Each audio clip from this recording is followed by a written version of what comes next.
بسم اللہ الرحمن الرحیم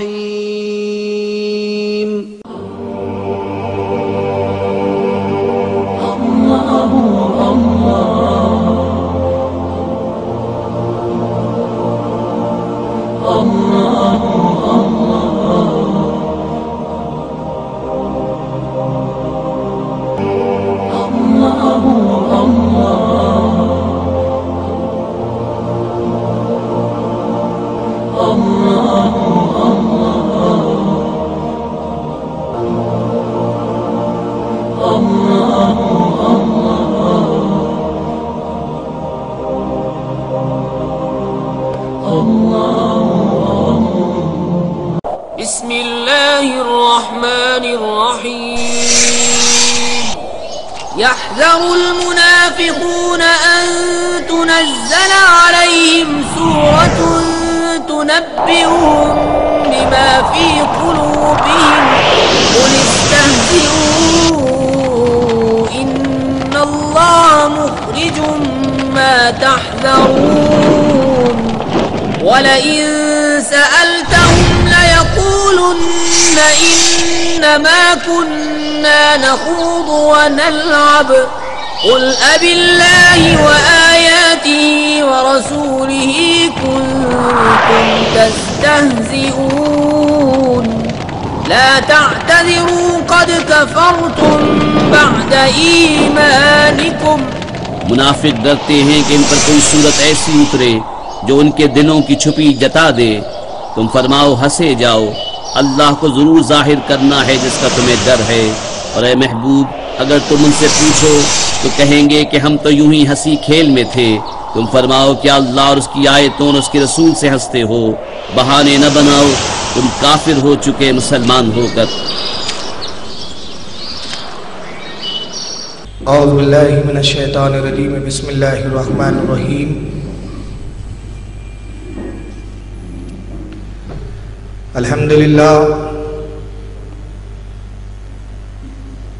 الحمدللہ الذی فضل علی سیدنا و مولانا محمد صلی اللہ علیہ وسلم علی العالمین جميعا وأقامه يوم القيامة للمذنبين المتلوثين الخطائين الحالقين الشفياء وصلى الله تبارك وتعالى عليه وعلى كل من هو محبوب ومرضي لديه صلاة تبقى وتدوم بدوام الملك الحي القيوم. ونشهد أن لا إله إلا الله وحده لا شريك له ونشهد أن سيدنا ومولانا محمدا عبده ورسوله بالهدى ودين الحق أرسله. قال الله تبارك وتعالى في القرآن المجيد والفرقان الحميد واتبع سبيل من أناب إلي صدق الله العظيم. إن الله ملائكته يصلون على النبي يا أيها الذين آمنوا صلوا عليه وسلموا تسليما. اللهم صل على سيدنا مولانا محمد وعلى آله محمد وبارك وسلم. صلاۃ و سلام علیک یا رسول اللہ صلی اللہ تعالی علیہ وسلم. تجھ کو کیا دیں گے یہ شہ دوسرا پر چھوڑ دے، تجھ کو کیا دیں گے یہ شہ دوسرا پر چھوڑ دے. تو غلام ہے ان کا سب کچھ ان کی عطا پر چھوڑ دے. تو غلام ہے ان کا سب کچھ ان کی عطا پر چھوڑ دے. اور اپنی بخشش کی فکر کرنے والا ہے تو کون؟ اپنی بخشش کی فکر کرنے والا ہے تو کون؟ مصطفیٰ کا کام ہے مصطفیٰ پر چھوڑ دے. مصطفیٰ کا کام ہے مصطفیٰ پر چھوڑ دے. اور کیا ہے بدعت، کیا ہے سنت، فیصلہ تو خود نہ کر. کیا ہے بدعت، کیا ہے سنت، فیصلہ تو خود نہ کر. یہ بریلی کے شاہ امام احمد رضا پر چھوڑ دے. یہ بریلی کے شاہ امام احمد رضا پر چھوڑ دے. معزز سامعین اکرام، آج کی دوسری نشست کل امام اہل سنت کے کچھ علوم و فنون پر مہارت تامہ کے تعلق سے